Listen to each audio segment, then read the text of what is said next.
Je vais donc vous démontrer le théorème de Plancherel. Donc on notera intégration au lieu de noter 1 sur racine de pi fois l'intégrale sur R. Donc on note grand H de t égale à l'exponentielle de moins valeur absolue de t et petit h h lambda de t égale à l'intégrale de h de lambda t de ix t dt c'est h lambda de x. Donc, alors, on constatera que l'intégrale de h lambda c'est égal à 1, que la limite, que pour tout état supérieur strictement à 0, voilà, donc la limite des intégrales des petits h lambda de t pour valeur absolue de t supérieure à état tend vers 0 lorsque lambda tend vers 0. Et enfin, que h lambda de x c'est égal à lambda sur lambda carré plus x carré, ce qu'on supposera aussi connu. Donc nous allons chercher à montrer que pour tout f de L1 inter L2, la transformée de Fourier de f est dans L2. Alors pour cela, donc cette première étape, on va l'effectuer en écrivant G, donc soit G de x égale à f étoile f tilde de x, ou f tilde de x égale à f de moins x bar, comme ceci. Alors on notera que c'est aussi égal au produit scalaire de f avec la transposée moins x de f, comme ceci. Alors,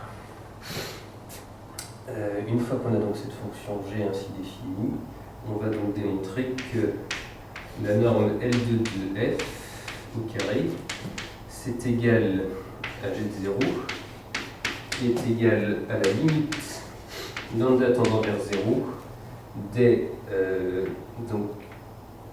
g étoile h lambda en 0.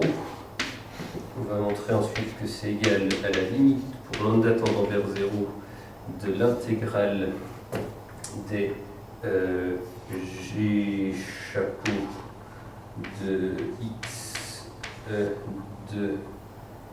chapeau de x grand H de lambda x de x. Et enfin, on démontrera que ceci c'est bien égal à la norme L2 de f chapeau. Enfin, on va donc démontrer qu'elle existe, qu'elle est finie, et qu'elle est même égale à la norme L2 de f. Alors donc ça nous fait 3 égalités à démontrer. Donc le fait que ceci soit égal à g de 0, c'est évident. Il nous reste a, b et c à démontrer. Dans un premier temps, l'égalité petit a va se démontrer.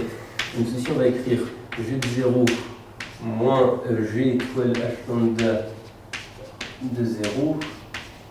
Voilà.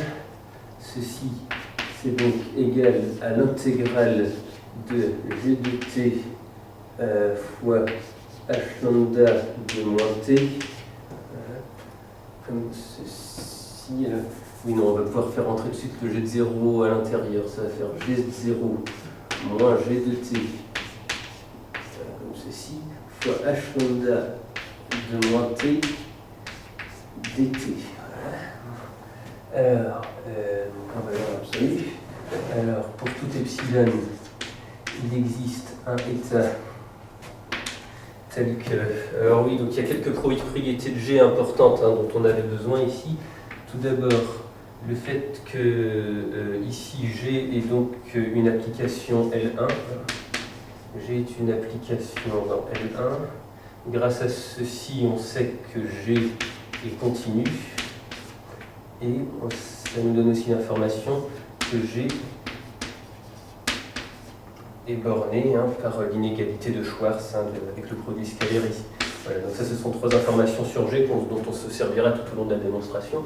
Et donc le fait qu'elle soit continue nous indique que pour tout epsilon, il existe un état, pour tout epsilon supérieur à 0, il existe un état supérieur à 0, tel que ceci, ce soit donc inférieur ou égal à l'intégrale de epsilon fois h lambda de t, donc lorsque la valeur absolue de t est inférieure à eta, et plus l'intégrale lorsque la valeur absolue de t est supérieure à eta de la norme infinie de g fois h lambda de t dt, voilà, et donc, voilà, donc ce g infini existe puisqu'on a dit que g était borné, et il va donc exister un lambda suffisamment petit tel que tout ceci ce soit donc inférieur ou égal à 2 epsilon, puisque lorsqu'on fait tendre lambda vers 0, cette intégrale-là tend vers 0. Voilà. Alors on va chercher maintenant à démontrer la partie petit b de la démonstration, c'est-à-dire que ceci est égal à cela.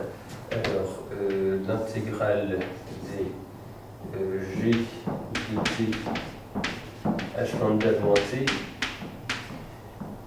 c'est donc égal à l'intégrale des g dt fois l'intégrale des grand H de lambda x de I. Alors qu'est-ce qu'on avait dit que h lambda, donc là il va y avoir un moins qui va apparaître, hein, ça va être e de moins xt par définition de petit h lambda dx dt, comme ceci. Hein. Bon, donc là on va pouvoir se servir du Fubini, c'est-à-dire que l'intégrale de g de t fois l'intégrale de h de lambda x, hein, comme ceci, et bien voilà dx dt, et bien ceci c'est inférieur ou égal à la norme L1 de g fois 1 sur lambda fois la norme L1 de h, puisqu'on sait que ce sont deux fonctions L1. Donc du fait que ce soit tout ceci soit fini, ça nous permet de dire grâce au théorème de Fubini que c'est égal à, donc on peut inverser les dx et les dt, et c'est donc égal à l'intégrale des grands H de lambda x, g chapeau de t, g chapeau de x, dx.